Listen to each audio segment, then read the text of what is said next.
on the stage. Zone. 3 stars. 2 stars. Hey. We're just a little too caught up in the way the world sees us. And the way my people see yours. And the way my people see yours. And the way our people see ourselves. 1996, a Jewish girl was born with the Shabbat candles glistening in her eye. 1996, a Muslim girl was born with the adhan ringing in her ears. She only knew of her own, of Jum'ah, Kabbalat Shabbat, Nashib, Zmirot, Allah, Adonai. She never noticed that Muslim girl holding the same needles and threads that she did. sewing quilted generations from stitches and callous palms of their past. Friday prayers, Religious songs like God. We are both birthed from resilience, yet raised by assumptions. This Jewish girl, Muslim girl, only heard dirty money, oppressive husband, big nose banker, suspicious terrorist, gas chambers. go back home. But it's 2013. Right? So all that's done, right?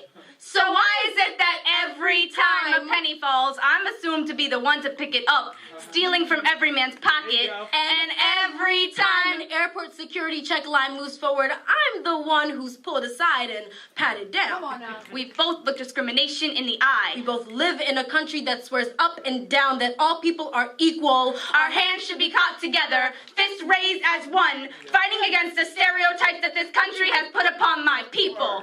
In Hebron, a 14-year-old Palestinian girl was killed when a Jewish settler shot a bullet into her right eye.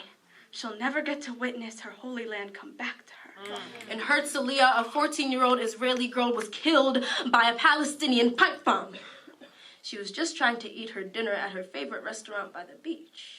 We are told to stay within the confines of our religion, of our tradition, as if a young Palestinian girl's life ended by Israeli gunfire is worth any more or less than a young Israeli girl's life ended by a Palestinian pipe bomb. This world would rather chew up and spit out our history than help these 2 girls. That could have been us. This world has devoured our past. But how quickly it forgets you are what you eat. See, this Jewish girl And this Muslim girl are far more similar than our religions would like us to believe, because I bet you didn't realize that we have the same favorite movies. and that we both love hummus! And we keep being asked the same damn questions every time we fall head over heels. Is he a respectable Muslim boy? Jewish boy. Did you meet him at the mosque, synagogue? That little Palestinian girl. And that little Israeli girl. We'll never get to be asked these questions. Never get to discover whether they had the same favorite movies. Whether they were both going to become poets, Performing on stages like this one. And we may not have either. and we let the way the world sees us get in our way. We are connected. We are one. Like Adonai. Like Allah. Like God.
As the Father has loved me, so have I loved you. Now remain in my love. If you keep my commands, you will remain in my love, just as I have kept my Father's commands and remain in his love. I have told you this so that my joy may be in you and that your joy may be complete. My command is this: love each other as I have loved you. Greater love has no one than this, to lay down one's life for one's friends. You are my friends if you do what I command. I no longer call you servants, because a servant does not know his master's business. Instead, I have called you friends. For everything that I learned from my Father, I have made known to you. You did not choose me, but I chose you and appointed you so that you might go and bear fruit, fruit that will last, and so that whatever you ask in my name, the Father will give you. This is my command: love each other. Hey everybody, Jessica here. A few weeks have passed since we planted our tiniest of seeds, the mustard seeds. You remember, these were the smallest seeds. And we talked about how even something very small, given the right circumstances, can grow to be something quite remarkable. And I wanted to show you how remarkable our tiny little seeds have become. Only a few weeks have passed, and look what's happened. We have growth. Now, these definitely aren't the large trees that we read about in the Bible where the birds were making nests, but they certainly have grown larger than the tiny seed. And it just took the right soil, the right water, and the right light, and this is what we have now. I'm going to be putting these in some larger pots so the roots have a little more room to grow, and I have a feeling these are going to get even bigger. But it just goes to show you that the smallest things can become something quite great. See you later. Bye.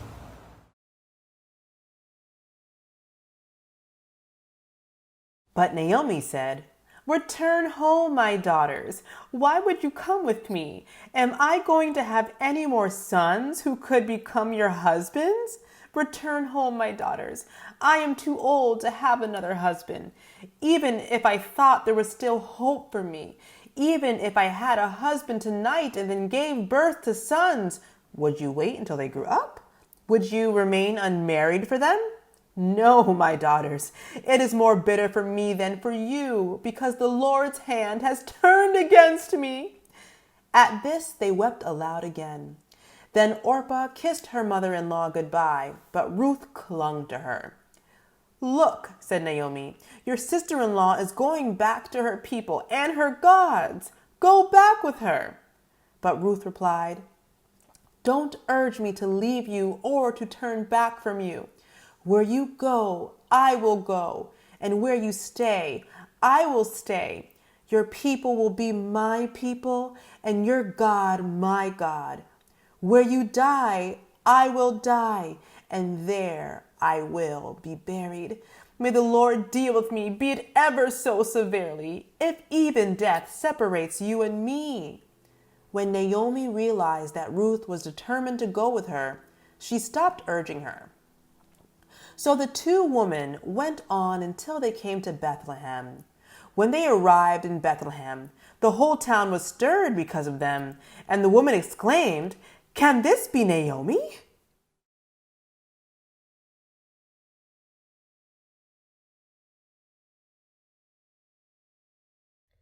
Although you're hearing this on Sunday, I'm actually preaching this on Tuesday afternoon, when the only election results that have been announced are the 5 people who voted at midnight in Dixville Notch, New Hampshire.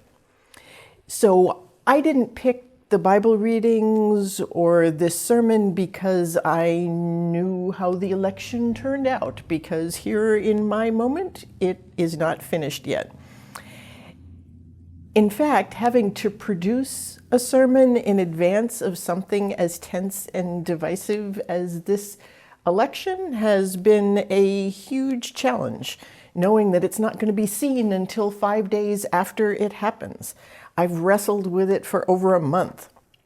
What could I possibly preach about that could speak to any outcome and provide hope and grounding even as I watch businesses boarding themselves up in preparation for possible violence? Yikes. But then I said, all right, Anne, think about it. At the Blessing of the Saints last week, I shared the one thing that I know, that love is all that matters. Period. Love's the only answer to any question and the solution to any and every problem. Period. End of story. I talked about that last week. So this week, I may as well take my own advice. If love is the answer, then love will be the answer to whatever this brings to, and I should therefore preach about that. Not love as warm, fuzzy feelings. We get that all mixed up. But love as it's manifest in acts of compassion and justice, of courage and of humility. If love is the answer no matter what, then love is the only safe thing to preach about when you literally don't know what tomorrow may bring. And we find ourselves in that kind of situation, not just at election times, but at all kinds of times in our lives. So remembering that led me to Ruth, which is a story of love that transcends political, ethnic, and religious boundaries. A love that gave Israel a king who was able to solidify its disparate tribes into one nation, and then a Messiah who would give up life itself for the salvation of the world. So forget about whatever is going on out there on Sunday or whenever you're watching this for a few minutes and enter in with me to Ruth's story. And maybe we can find in there some kind of a light to guide us through. To begin with, if you've never read the book of Ruth, just kick back this afternoon or whatever and read it. It's short. It's one of the jewels of Hebrew scripture. It really is a beautiful story. The section of Ruth that you just heard comes from the beginning of the story, where we find 3 women in the ancient country of Moab, which today sits in the kingdom of Jordan, just across the Dead Sea from Israel. All 3 women are in crisis. Naomi, who's the mother-in-law of the other 2, is not a Moabite. She's not from Moab. She's an Israelite from Bethlehem. But when Israel had a famine, Naomi, her husband, and their 2 sons moved to Moab, basically as refugees. The famine was not short-lived, and the family ended up settling down in the new country, and each of the sons married a Moabite woman. One of them married Ruth, and one of them married a woman named Orpah. At the time of this story, we learn in the first paragraphs that wasn't in the scripture reading, all the men have died. Naomi's husband, Ruth's husband, Orpah's husband, everybody's gone except the 3 women. And therefore they're all widows. Now, in that society, as still in some places today, a woman without a man, without a husband, a father, sons, has no means of support. And so Naomi decided that she was going to return to her homeland, back to Israel, the second move of desperation that she's had to make now in her life. The famine was over, and she knew she had a better shot at surviving among her own people, where the law required care for widows, and where other kin, however far removed they might be over the years, would still have a duty to help her. But she also knew that that kind of help didn't exist there for the Moabites, which could mean considerable hardship for Ruth and for Orpah if they came along with Naomi. And while Naomi clearly loved them both, Naomi urges them both to stay in Moab, where they would have a better shot at avoiding abject poverty. Both daughters refused, which is where our reading picks up. Naomi continues to insist, no, go back to Moab, don't come with me. And Orpah is tearfully persuaded to do that. She returns to her own family. But Ruth will not leave her mother-in-law and vows to follow her back to Bethlehem, to adopt her way of life, to adopt her religion, and to accept her fate. That's no small decision. Ruth is leaving her own family and nation of origin, those who would be bound to take care of her until she can marry again. She's leaving her homeland to live in a foreign country, and it's a hostile foreign country at that. If you read through your Old Testament, you'll see that there are strict rules for the people of Israel about not socializing or associating in any way with the Moabites. There were both ethnic and religious rivalries. Certainly nobody in Israel is supposed to marry a Moabite, and getting married is Ruth's only ticket out of poverty as a widow. Naomi's advice that Ruth should really return back home to Moab, as Orpah did, is really sound and sensible. Ruth can expect nothing but hardship if she goes with Naomi. But Ruth counters Naomi's argument with the lovely words that have been read at countless weddings, even though they're said to the mother-in-law, not to a spouse. Wherever you go, I shall go, and wherever you lodge, I shall lodge. Your people shall be my people, and your God, my God. Where you die, I shall die, there I shall be buried. May the Lord do thus and so to me and more as well, if even death parts me from you. After that declaration, Naomi and Ruth step out together. Naomi finally going home, and Ruth leaving home, family and nation, for love of her mother-in-law. You really should just read the story, because all the stuff that happens once they get to Bethlehem is really a good story. But Ruth's act of love and faithfulness is greatly rewarded, not just at the end of her lifetime, but in generations to come. With some smart strategy and quick thinking on Naomi's part, Ruth does find a husband in Bethlehem. Through their children, Ruth becomes an ancestor of Israel's King David, which is one of the reasons the story is in the Hebrew Scriptures. Christians extend that genealogy from King David to the one they called the Son of David, and Ruth becomes one of just a small handful of women mentioned as part of Jesus' genealogy. This Moabite woman that no Israelite was supposed to marry becomes one of the ancestors of King David and then of Jesus. Ruth's story also becomes a key narrative that's read at the Jewish festival of Shavuot, or, as it's known in Greek, Pentecost. Shavuot, or Pentecost, celebrates both the harvest and the covenant between God and Israel that was established with the giving of the commandments at Mount Sinai. Christians see the giving of the Ten Commandments as the establishment of a legal code.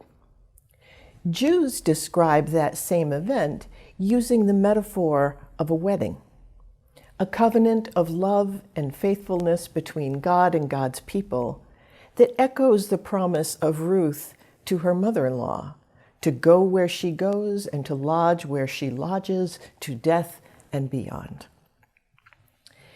The shape that Ruth's love took, I think, is exactly what we need right now. No matter what states turn what color in a few hours for me here, when the votes are all counted, we need the covenant between human beings that doesn't let religion, race, and nationality stand in the way of helping each other when times are hard and of working to be sure that everyone has the security of home and family and food and shelter and clothing and everything that we need, in all the ways that that's possible. Ruth's love for Naomi gave her the courage to leave home, not only for an uncertain future, but for one whose odds were stacked against her. We need that peace too. We need the courage to leave home, not just literally as a soldier does to war or as a healthcare worker does to help COVID patients, but also to leave our metaphorical homes, the comfortable places we retreat to when we're faced with things we'd really rather not see or understand. We need to face up to the fact that the divisions in our current hellscape weren't created by our adversaries. The divisions themselves were already here, created over centuries by those of us with the power and privilege to retreat to our homes when things got uncomfortable, instead of finding the courage to get out there and truly solve the inequities, injustices, and broken systems that now threaten to become our undoing. Our enemies merely grabbed us by the fault lines we had already created and gave us a shake, enjoying the show as we now devour each other. I know it's hard, but we're the ones who profess to follow a guy who carried his own cross up to a brutal execution despite his total innocence, and then asked God to forgive those who did it as he died. We sing about it with great emotion. We wear that brutal instrument of death around our necks, decorated too. We sign up to be disciples of that guy, to do what Jesus did in the way that he did it, and then seem shocked that we're asked to leave our comfort zone. What? We sing, "I love to tell the story," but come on, do we even really know the story? At what point does Jesus go home, kick back, and have a beer and ignore the blind beggars lining the streets of the city? When he prays, he sweats blood. Where did we get this idea that it's supposed to be easy? So put aside for a minute what you are currently doing in your life, either in response to the election or to anything else. The root question of the Bible is, why are you doing it? The biblical ideal is to do all that we do for the sake of love. Love of God that is expressed through loving our neighbor as ourselves. Things we do for other reasons are at best a noisy gong or a clanging cymbal. At worst, well, the Bible and pretty much all of human history is full of examples of what happens when we fail to love. And it's not just our love for other individuals, although that is a key part of it. God so loved the world, we're told in John 3:16. Abraham was sent to be a blessing to all the nations of the earth, and that calling of God's people has never changed. As people who have taken the name of Christ, the name of Christian, we are also called to be a blessing to the world. It's to our shame that many parts of the world don't feel at all blessed by our actions. Love should drive us as Christians to be in the forefront of the fight against poverty. We give of our resources as a mirror of God's love and self-giving for the world. That same love should push us to be out front, standing against racism and all forms of hatred and bigotry. If God is love and Jesus is God, as the Christian faith proclaims, then hate is Antichrist. When we protect the weak and the vulnerable, when we welcome the outcast, when we give up our own sense of entitlement to comfort, ease, and security, and go straight into the difficult places, then we are taking up our cross and following Christ. Not out of fear of hell, not out of sullen duty, and not for extra stars in our crown. We leave our comfortable home as an expression of God's love for the world. A covenant like that between the Israelites and God at Mount Sinai, and between Ruth and her mother-in-law, when it wasn't clear how either of them was going to be able to survive. Like Naomi, the world may have lots of reasons, and lots of very good, sensible reasons for telling us to really stay at home. You got it good there, it's safe, that's really where you should be. It's comfortable, makes sense. But that's why the book wasn't named after the practical, if loving Naomi, no matter how kind she was. It was named after Ruth, the one who left her native land, her religion, and all reasonable hope of a secure future for the sake of love. And God rewarded her with a part in the salvation of the world. As you listen to this on Sunday, you're going to know things that I don't know standing here on Tuesday. But whatever happens during the intervening days, and whatever comes after that, the thing that will heal our divisions and get us through is no different than it's ever been. It will take a covenant of faithfulness, of compassion, of courage, of humility, all of which are manifestations of love. Love one another. It's all that matters. It will heal us. It will save us. Amen.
We return to God a portion of what has been given to us for God's work in our shared ministry.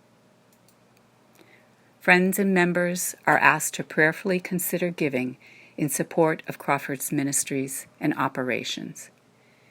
You can give electronically by clicking the button in the weekly messenger or on our website, or you can mail a check to 34 Dick Street, Winchester, Mass. 01890. Thank you.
Looking at my life, I see that only love has been my soul's companion. From deep inside, my soul cries out, do not wait, surrender for the sake of love.